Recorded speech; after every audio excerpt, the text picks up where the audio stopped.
हमारी बात यहाँ तक पहुँची थी कि वो जो माजी की रिवायत है, चीज़ों को समझने का जो ट्रेंड है, ट्रेडिशन है, उसके पीछे स्कॉलर्स की एक लंबी हिस्ट्री और तारीख़ है। मैं बता ही रहा था कि एक आम आदमी या एक दीन का इब्तदाई तालिब इल्म, उसका जब इंटरेक्शन होता है उससे, तो वो क्या सिनेरियोज़ हैं जो उसके सामने आते हैं। तो मैंने कहा था कि मैं आपको छोटी सी मिसाल से और अमली मिसाल से, यहाँ ये भी आप जहन में रखें कि मिसाल करती क्या है। मिसाल बड़े से बड़ा फ़लसफ़ा, बड़े से बड़ा नज़रिया, बड़े से बड़ी थ्योरी को प्रैक्टिकल सतह पर लाके उसका खरा खोटा वाजे कर देती है। आप एक बहुत लंबी तकरीर करें और कोई आपसे कहे कि भाई आपकी तकरीर बहुत अच्छी है, बड़ी सैर खेज़ और बड़ी मानी है इसके अंदर, लेकिन ज़रा अमली तौर पे करके दिखाएं, तो जो मेरिट डीमेरिट है उसके लिहाज से आपके दावे का फैसला हो जाता है। तो मिसाल ये काम करती है। तो मैं एक बहुत ही छोटी सी मिसाल पेश कर रहा था कि हमारे यहाँ आपने देखा होगा कि जब आप मजहबी होने का दावा करते हैं तो सबसे पहली तब्दीली का जो मुतालबा आपसे समाज भी करता है, रिवायत भी करती है, मजहबी फ़िक्र भी करती है, वो आपका लिबास है। मैंने ये कहा था कि मेरी शख्सियत का इजहार होता है मेरी जामा ज़ेबी पहनने ओढ़ने के अंदर। मैं आम तौर पे अच्छा सातिर मोहतशिम लिबास पहनता हूँ, मैं चाहता हूँ कि मैं अच्छा दिखूँ। लेकिन जब आपको ये कहा जाए कि आपने ये जो लिबास पहना हुआ है, इसमें जो शलवार है इसको टखनों से ऊपर करें, अगर नहीं करेंगे तो टखने जल जाएंगे। मैंने ये मिसाल दी थी। आदमी पलट के पूछता है, क़यामत के दिन जहन्नम में जला दिए जाएंगे, यानी अल्लाह ताला इससे नाराज़ होंगे। गोया आप दुनिया में खुदा की एक दायमी नाराज़गी मोल ले रहे हैं, दायमी नाराज़ी। और दायमी नाराज़ी आप ज़रा तसव्वुर करें एक मिनट के लिए। एक आदमी पूरी ज़िंदगी वालिदैन की इताअत करता है, रोज़े का एहतमाम करता है, हज करता है, ज़कात देता है, दीन और शरीयत पे अमल करता है, लेकिन अगर उसके टखने नंगे हो जाते हैं तो जो वईद सुनाई जा रही है वो कोई मामूली वईद नहीं है। मा अस्फिला मिनल काबैनी फफिन नार, कि तुम अगर अपने टखनों को खुला रखोगे और तुम्हारी शलवार नीचे लटकी भी होगी तो फिर जहन्नम में जला दिए जाएंगे। इतनी बड़ी वईद। तो ये जो वईद है ये आपको सुना दी गई, तो इसके बाद आप पूछते हैं पलट के कि ये वईद आई कहाँ से है और ये वईद दी क्यों गई है। तो आई का जवाब आपको ये दिया जाता है कि पूरी उम्मत के उलमा, असलाफ, बुजुर्ग, वो जलील क़दर हस्तियाँ जिन्होंने अपनी ज़िंदगियाँ दीन की मेहनत में सर्फ कर दी, उन्होंने इस पर अमल किया है, उन्होंने इसको आगे मुंतकिल किया है। और आगाज़ कहाँ से होता है? रसूलुल्लाह सल्लल्लाहु अलैहि वसल्लम ने ये कह दिया। तो ये एक सिनेरियो। इसके बाद आपके पास एक ही रास्ता रहता है, या तो आप उनसे इन दोनों चीज़ों को चैलेंज करके बहस करें। आप ये कहें कि मैं असलाफ की रिवायत के आगे सरे तस्लीम खम, मैं उनकी जूतों की खाक के बराबर भी नहीं हूँ, लेकिन सवाल तो मैं उनसे भी करूँगा कि उन्होंने क्यों मुंतकिल किया। यानी कि मैं सारी जिंदगी टखनों से ऊपर शलवार रखने के लिए तैयार हूँ, मैं सर तस्लीम खाम, लेकिन मुझे समझाया जाए कि इसकी वजह क्या है। It's very important, sorry to cut you off, ताकि अगर मुझे समझ ही नहीं आएगी तो मेरा दीन के साथ बदकिस्मती से जो आजकल इशू है, ना समझी के बावजूद अमल पे जोर देने से ही वो हमारा दीन के साथ एक कल्चरल रिश्ता, यानी मैं एक मुनाफिकत की जिंदगी जीऊंगा फिर। हाँ, और मुझे पता भी नहीं होगा मुनाफिकत की जिंदगी। बिल्कुल ऐसा। यानी मैं एक चीज के बारे में ये राय रखता हूँ कि भाई ये कर क्यों रहे मुझे पता ही नहीं है, और आप जरा तसव्वुर करें, चले मैंने तो अपना लिया, मुझे फिर तो दीन ये कहता है कि नेकी की दावत भी दो, मैंने तो आगे लोगों को भी कायल करना है। तो मैं अपने बच्चों को कैसे बताऊंगा, क्या बताऊंगा उनको।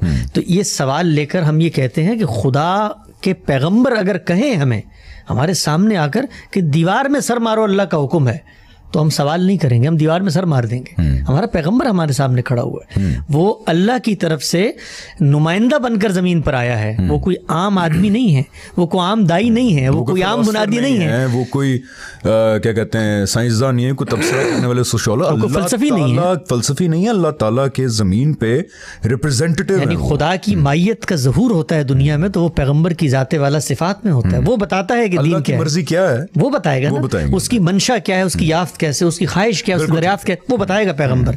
तो सवाल उस सिनेरियो में ये पूछा जाता है कि उन पैगंबर ने ये बात कहाँ कही है, यानी दीन के सोर्सेज में कही है। तो कहा यह जाता है कि देखिए दीन के सोर्सेज ही में कही है, हदीस की किताबों में आया, रसूलुल्लाह सल्लल्लाहु अलैहि वसल्लम ने फरमाया है और सनदन ये रिवायत ठीक है। तो अब आपने ये काम करना है। मैं आपको अपना ज़ाती तजुर्बा बताता हूँ। मेरे वालिद साहब जो हैं वो एक बड़े प्रोग्रेसिव आदमी हैं, मज़हब से उनको बड़ा लगाव है, लेकिन जिस वक्त मैं मज़हब की तरफ आया तो हमारे यहाँ होता क्या है कि मज़हब की तरफ आने के बाद सबसे पहली तब्दीली किस चीज़ में नमूदार होती है? आपके जाहिर में। तो मैंने बचपन ही में बहुत मुझे लगाव हुआ तबलीगी जमात से, मैं उसमें वक्त भी लगाया, निकला तो जाहिर तब्दील किया मेरे। तो मेरे वालिद साहब हमेशा मुझे कहते थे कि भाई ये तुम बाकी भी घर में बच्चे हैं, बाकी भी तुम्हारे भाई हैं, वो भी शलवार कमीज पहनते हैं, नॉर्मल दिखते हैं, ये तुमने क्या हैयत बनाई हुई है, शलवार ऊपर चढ़ाई हुई है, टखने तुम्हारे नंगे हैं और देखने में भी बज़ाहिर कोई बहुत रीज़नेबल माकूल तुम्हारी सूरत हाल नहीं लगती।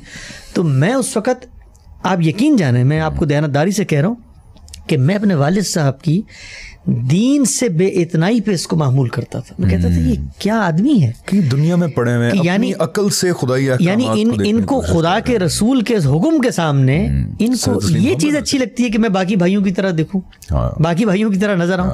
और बल्कि कई दफ़ा ऐसा हुआ, मैं बल्कि बहुत ही आज पलट के देखता हूं तो हमीयत और गैरत इंसान से क्या क्या काम करवा देती है। आप यकीन जाने इंसान इतना, जिसको आप कहते हैं ना, बदतमीज़ हो जाता है फिर, क्योंकि उसको लग रहा होता है कि उसके सामने तो खुदा की बात आ गई है। तो मैंने नमाज पढ़ाते हुए कई दफा मुड़ के, उनकी आदत नहीं थी उस तरह से पांचे ऊपर करने के, लोगों के सामने मैंने कहा पांचे तो ऊपर करें, आप नमाज पढ़ने आ गए। अच्छा, इसीलिए you have this attitude of sympathising towards those people जो भी बिल्कुल, क्योंकि वो उससे गुजरे हैं ना, तो और खून बहाने, ये कर देंगे वो कर देंगे, तो आप उनसे सिंपथाइज करते हैं। इसीलिए आप देखें ना कि जब वो हमें देखेंगे कल, यानी कल की जो मेरी वीडियो में मेरा लिबास था, वो उसमें अगर मुझे देखेंगे तो पहला सवाल उनके जहन में ये आएगा कि भाई ये दीन की बात करने वाला, इसकी शक्ल देखो, इसका कोट देखो, इसकी दाढ़ी देखो, इसके कपड़े देखो, ये हमें मजहब से मुशाबहत करके ये हमें मजहब सिखाने आ गया। तो ये चीज है। अच्छा, इंसान यहां तक जाता, एक सिनेरियो है ये सिनेरियो आपको फिर माशरे में अपनी बात, देखें, जब तक आपकी बात के पीछे रीजन नहीं होगा तो हमेशा आप अपनी बात जोर से मनवाएंगे। रीजन है तो आपको जोर लगाने की जरूरत नहीं है, आपका इस्तदलाल वो जोर पैदा कर देता है, आवाज भी नहीं ऊंची होगी। यहाँ पे सॉरी, मैं अपनी भी एक बात करना चाहता हूँ। मैं बड़ा मशहूर था एक जमाने में, आई वॉज वेरी आउटस्पोकन। मैं ट्विटर पे, फेसबुक पे, बल्कि मीडिया इंडस्ट्री में जब अवार्ड शोज वगैरह होते थे तो बड़ा एक अच्छी जेस्चर में हमारे दोस्त जो होस्ट होते मजाक भी उड़ाते थे कि he is very vocal, very outspoken.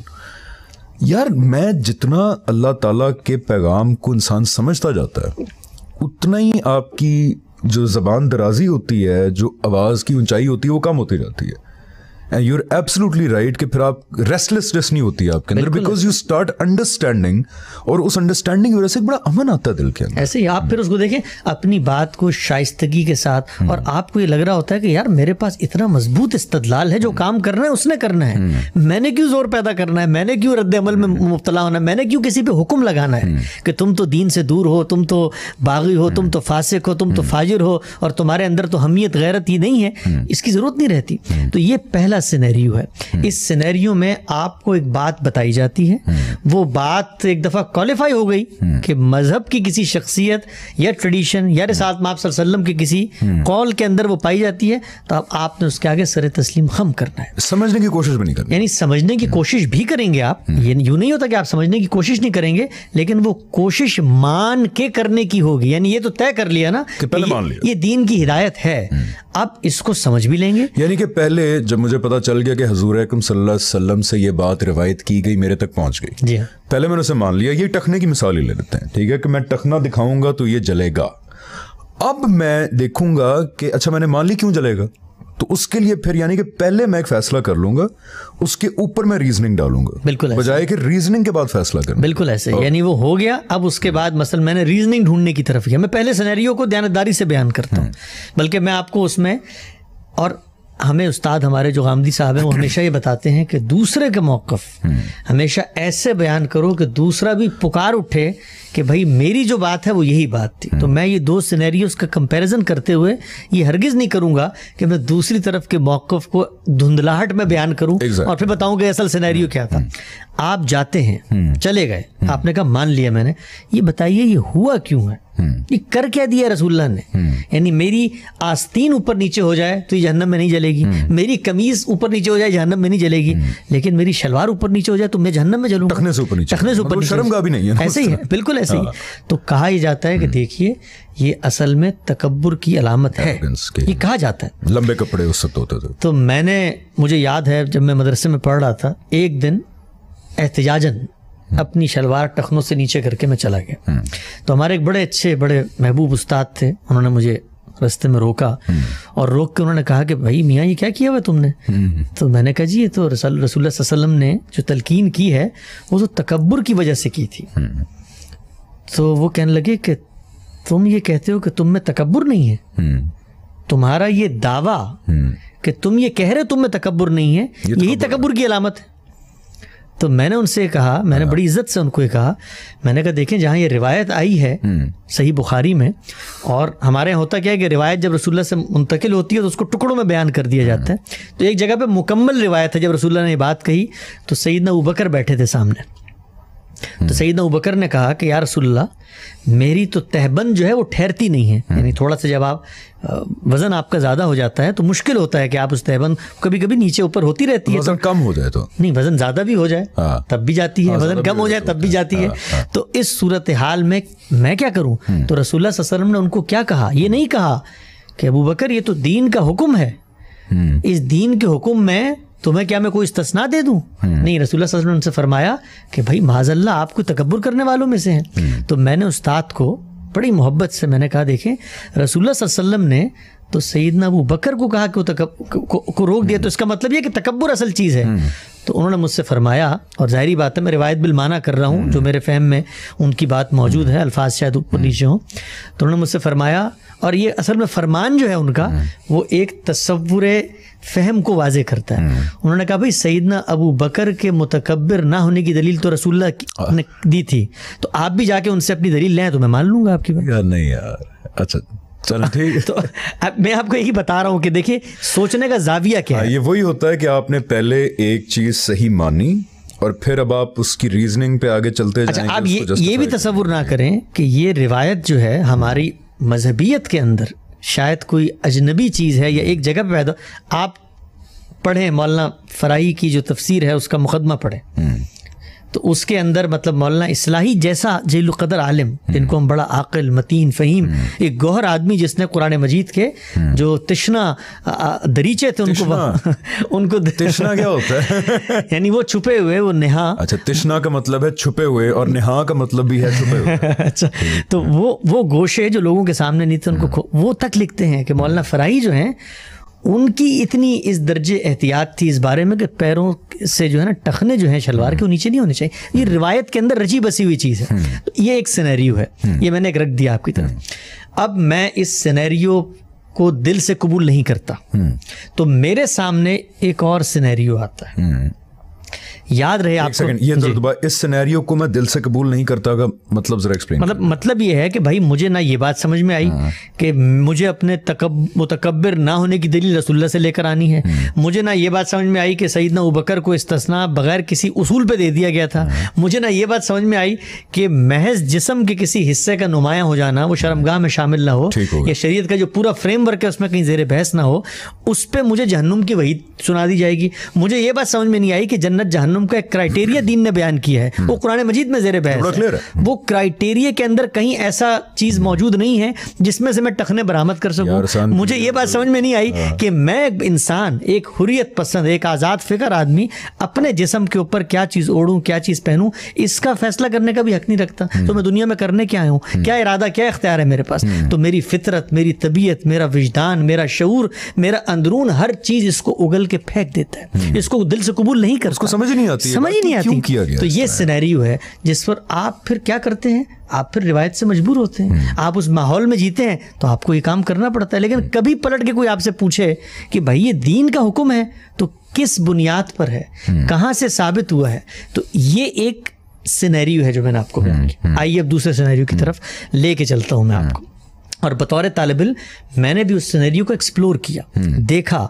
और मैं ये नहीं कहता कि मसलन ये सिनेरियो दूसरा बिल्कुल ठीक होगा, लेकिन लोगों की खिरत पर छोड़ देता हूँ, लोगों की अकल पर छोड़ देता हूँ, उनके सवाब कि देखें क्या फ़र्क है। एक दूसरा सिनेरियो आप देखें।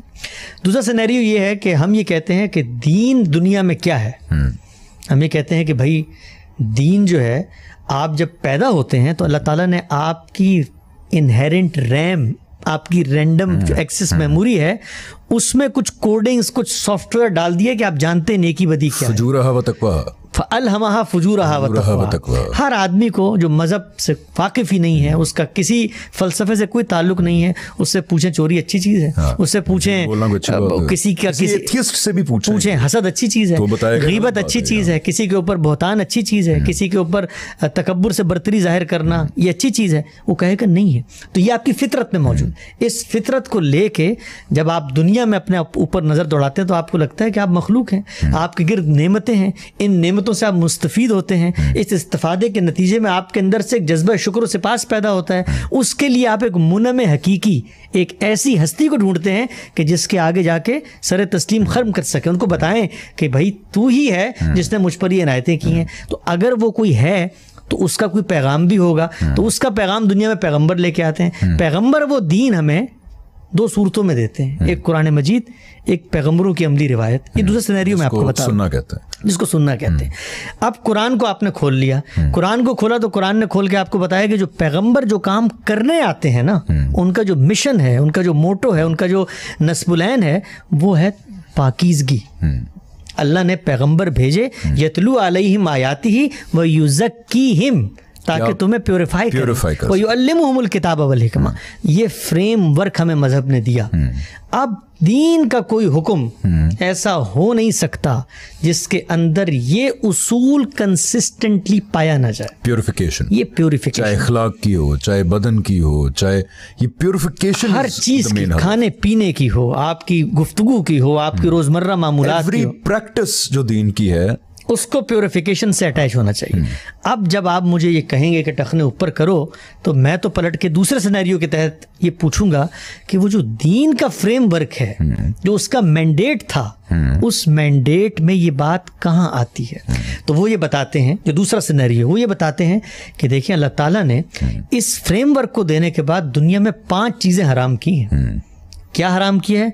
इन्नमा हर्रम रब्बी अल फवाहिश मा ज़हरा मिन्हा व मा बतन वल इस्म वल बगी बिगैरिल हक़ व अन तुशरिकु बिल्लाहि मा लम युनज़्ज़िल बिही सुल्ताना व अन तक़ूलु अलल्लाहि मा ला तफ़अलून। ये 5 सूरह आराफ आयत 33। ठीक है। अल्लाह मियाँ कहते हैं मकसद प्योरिफिकेशन है, ठीक है।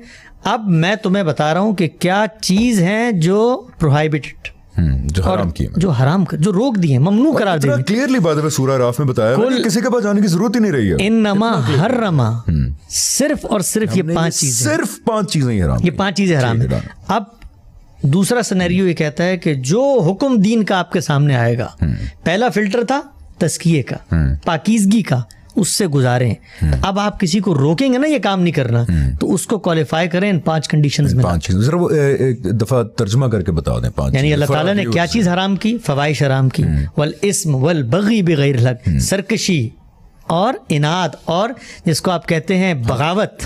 और उसके बाद क्या कहा? वल इस्म वल बगिया बिगैर व अन तुशरिकु बिल्लाहि मा लम युनज़्ज़िल बिही सुल्ताना, कि आप शिरक करें। शिरक क्या है? झूठ है ना। अल्लाह ने कोई दलील नहीं उतारी, आप अल्लाह के बारे में कह रहे हैं भाई अल्लाह के सबॉर्डिनेट्स हैं, अल्लाह के बेटे हैं, अल्लाह की बेटियां हैं। अल्लाह कहते हैं भाई मेरे हैं तो मैं बताऊंगा ना, तुम मेरे बारे में झूठ क्यों बोल रहे हो? और आखिरी बात, अल्लाह की तरफ से किसी चीज़ को दीन में शामिल ना करना। यानी 5 चीज़ें वो हैं कि सूरह आराफ की आयत 33 में अल्लाह ताला ने कहा हमने सिर्फ ये 5 चीज़ें हराम की हैं, के अंदर नंबर 1 हक तलफी, फवाहिश, यानी वो चीज़ें, बदकारी और तमाम चीज़ें इसमें आ जाती हैं, खायद छुपी हुई हो या जाहिर हो। हक तलफी, किसी की जान, माल और इज्जत के खिलाफ कोई नाहक इक़दाम करना, जानते बूझते हुए अल्लाह ताला के ऊपर माज़अल्लाह झूठ बांधना, जैसे कि शिर्क हो गया। और 5वीं चीज के अपनी तरफ से कोई चीज हराम और हलाल करा देना, यानी बिदअत। अपनी तरफ से ये कह देना, यानी अगर इन दीन के फिल्टर्स में वो नहीं आ रही, ना प्योरिफिकेशन में आ रही है, ना इन 4 में जो पीछे आ रही है, और आपने उसको शामिल कर लिया, दीन बना दिया, तो अल्लाह ताला कहते हैं कि इसको भी मैंने हराम करार दे दिया है। तो दूसरा सिनेरियो कहता है भाई रुको रुको रुको, इस मीज़ान पे परखो इसको। ये जिस चीज़ को तुम दीन करार दे रहे थे, दीन ने तो कुछ और पैरामीटर्स बताए हैं, पहले इसमें क्वालिफाई करो, वरना तुम उसके ताब में आ जाओगे। वो जो 5वीं चीज़ अल्लाह ने बताई, अगर वो दीन साबित नहीं होते तो वो क्या बताते हैं? वो ये बताते हैं कि कुरान का फ्रेमवर्क क्या है। इस फ्रेमवर्क में अगर कोई चीज़ लिबास से मुतल्लिक रोकी गई है आपको, तो कुरान ही ने बता दिया, वला तुसाइर खद्दक लिन्नास, लोगों के सामने ये अपने गाल फुला कर ना बैठो, वला तमशी फिल अर्दी मराहा, और ज़मीन पे अकड़ के ना चलो, इन्नल्लाह ला युहिब्बु कुल्ला मुख्तालिन फ़खूर, अल्लाह ताला हर अकड़ने वाले मुतकब्बिर को पसंद नहीं करता। ये कुरान का फ्रेमवर्क है। इस फ्रेमवर्क के बाद अगर किसी चीज को ममनू करार पाना है तो उसको तकब्बुर की तारीफ में शामिल होना चाहिए। उसमें तकब्बुर क्या है? असल में तकब्बुर भी सरकशी है। आप असल में लोगों के ऊपर धौंस जमा रहे होते हैं, आप लोगों की हकतलफी कर रहे होते हैं। तकब्बुर क्या है? इसी चीज का नाम है। तो अब ये जब फ्रेम बन गया तो अब मुझे रिवायत ने बताया कि रसूलुल्लाह सल्लल्लाहु अलैहि वसल्लम ने फरमाया कि तुमने पांचे ऊपर करने वरना जहन्नम में जलेंगे। तो सबसे पहला काम मैं क्या करूंगा? मैं कहूंगा रसूलुल्लाह सल्लल्लाहु अलैहि वसल्लम की बात सर आंखों पे, हमारी आंखों का सुरमा, हमारे माथे का झूमर, हमारे सरों का ताज कैसे हो सकता है रसूलुल्लाह की बात हम तक पहुंचे? ही नहीं हो सकते अगर हम तो इताअत करेंगे उनकी बात ना माने तो। आओ सबसे पहले ये देखते हैं कि बात कही कब थी। क्यों? क्योंकि रसूलुल्लाह सल्लल्लाहु अलैहि वसल्लम मेरे सामने मौजूद नहीं है। रसूलुल्लाह सल्लल्लाहु अलैहि वसल्लम ने मुझे बराह रास्त ये बात नहीं कही है, ये लोगों ने बात मुझ तक पहुंचाई है, अपने इनिशिएटिव पे पहुंचाई है, अपनी जुबान में पहुंचाई है, और एक आदमी ने भी नहीं पहुंचाई भाई, सैकड़ों हजारों लोगों ने पहुंचाई। तो आप पहले तहकीक करें। ये तहकीक करने के बाद देखें असल बात क्या थी। इस प्रोसेस से जब आप गुजरेंगे तो आपके सामने असल बात आएगी। वो असल बात को जब आपने पढ़ लिया तो रसूलुल्लाह सल्लल्लाहु अलैहि वसल्लम कहते हैं मा अस्फला मिनल काबैनी फफिन नार। इसके अंदर ये बता दिया है खुयला अन, मुतकब्बिर होकर, यानी अगर आपने तकब्बुर की अलामत के साथ, जैसे कि हमारे देहातों में या बाज़ औक़ात हमारे आज के माशरे में भी लोग अपनी कपड़ों को नीचे फैला देते हैं। वो जो ये रॉयल क्राउनिंग सेरेमनीज होती हैं उसके अंदर देखें वो मोनार्क जब चल रहा होता है, आजकल भी बीबीसी पे देख लीजिए, दसियों अलामतें चल रहे होते हैं, पीछे कपड़े पकड़ के चल रहे होते हैं, सो लंबे कपड़े। उस वक्त एक मुतकब्बिराना किस्म की रवायत भी बन गई थी कि लंबे कपड़े पहन। दूसरा सिनेरियो आपको ये कहता है कि ये जो रिवायत है, ये रिवायत सिर्फ कपड़ों के लिए नहीं है, ये तुम्हारे कफलिंग्स के लिए भी है, ये तुम्हारे चश्मों के लिए भी है। लोग समझते हैं कि वो दीन से आजादी दे रहे हैं वहां पर। ये आपके ब्रांडेड जूतों के लिए भी, ये आपके ब्रांडेड जूतों, ये आपके उस रोलेक्स की 50 लाख की घड़ी के लिए भी है, ये उस मोबाइल फोन के लिए भी है जो धोंस जमाकर आप लोगों के सामने रख देते हैं, ये उस गाड़ी की चमक के लिए भी है जो महज पड़ोसी का दिल जलाने के लिए आप गाड़ी को साफ करवाते हैं, ये उस 10 लाख के डॉल्चे एंड गबाना के बैग के लिए, बिल्कुल ऐसा, ये तमाम चीजों के लिए। अब आप देखिए दूसरा सिनेरियो है। पहले सिनेरियो में एक चीज आपको एक इंडिपेंडेंट हिदायत के तौर पे ममनू करार दी जा रही थी जो आपको समझ में नहीं आ रही थी। दूसरे सिनेरियो ने उसको पूरे मजहब के फ्रेमवर्क में रख के रीडिफाइन किया और बताया कि भाई ये तो अच्छा, लोग आमतौर पे कहते हैं ये लोग जो नई बात करते हैं या मुख्तलिफ बात करते हैं जिद्दत पसंद है, तसाहुल इनके अंदर है, यानी ये मुश्किलात नहीं सह सकते। वो भाई मुश्किल तो वहां पर एक थी कपड़े की, इधर तो बहुत ज्यादा है। ये तो दूसरे सिनेरियो में जिंदगी अजीरन हो गई। ना ब्रांड्स पहन सकते हैं, ना एक्सपेंसिव जूते, यानी आप सब कुछ कर सकते हैं, सब कुछ कर सकते हैं, लेकिन उसमें शर्त क्या है? अच्छा कि आपने धौंस जमाने। तो ये दो सिनेरियो मैं खुलासा करता हूँ, और मैं इस बात को ऐसे कहना चाह रहा हूँ कि यार कोई ऑफेंड भी ना हो, वो भी ना लगे कि मैं फिंगर पॉइंट कर रहा हूँ। मैंने अपनी जिंदगी में जब बैक इन माय डेज जब मैं दीन से दूर था तो मैं ये देखता था कि जी टखनों के ऊपर शलवार तो इंसान कर लेते हैं, लेकिन वो टखनों के ऊपर जितना उन्होंने मुतकब्बिराना किस्म की चीज़ें पहनी हुई होती हैं, तो ये वही शो करती है चीज़ कि एक प्रैक्टिस हमने बिना सोचे समझे मान ली, ठीक है जी हम टखनों से शलवार ऊपर करेंगे, और जो उसका एक एसेंस था कि तकब्बुर नहीं होना चाहिए, टखनों से ऊपर तकब्बुर ही तकब्बुर। मैं हमजा भाई अपनी मिसाल देता हूँ आपको, किसी और की मिसाल नहीं देता, कि जिस जमाने में इब्तदाई तौर पर मैं इस प्रैक्टिस को करता था, मैं दयानतदारी से बता रहा हूँ आपको ये कि मैं उन लोगों को जो ये काम नहीं कर रहे होते थे, बशमूल मैंने आपको मिसाल दी अपने वालिद साहब की, उनको हकारत की नज़र से देख के खुद तकब्बुर की अलामत जाहिर कर देता। अल्लाह ताला के करीब, देखो मैं कितना करीब हूँ, कितना यार ये तो इब्लीस वाला ट्रेट है ना। ये देखें, यानी जो जिस चीज से रोका गया, मिसाल मैंने आपको एक बहुत सादा रोजमर्रा जिंदगी की थी, लेकिन अगर आप इसके अंदर उतरे तो इसमें दो सिनेरियोस के अंदर दो मुख्तलिफ पैराडाइम आपको नजर आएंगे। इसमें देखें सोर्सेज नजर आएंगे दीन के, इसमें आपको नजर आएंगे कि रसूलुल्लाह की बात को समझा कैसे जाता है, इसमें आपको नजर आएगा कि समझने के बाद उसको जिंदगी के अंदर फैलाया कैसे जाता है, अपनाया कैसे जाता है। तो ये दो सिनेरियोज हैं, ये दो सिनेरियोज जब आपके सामने आते हैं, तो जब ये आपके सामने आते हैं तो आप फिर सोचते हैं अपनी अकल से कि भाई ये बात ठीक थी कि ये बात ठीक थी। यार ये इसका फिर क्या होगा, जो बड़ा एक कॉमन आता है फीडबैक कि आप तय करेंगे अपनी अकल से, आप कौन है, who are you to decide. मतलब ये जो बड़े बड़े नाम माजी के अंदर इन चीज़ों पे बहस करके बताते रहे, अब आप फैसला करेंगे आ जाके इसके how do you address that? हाँ देखें, इसमें भी एक सोच असल में पोशीदा है।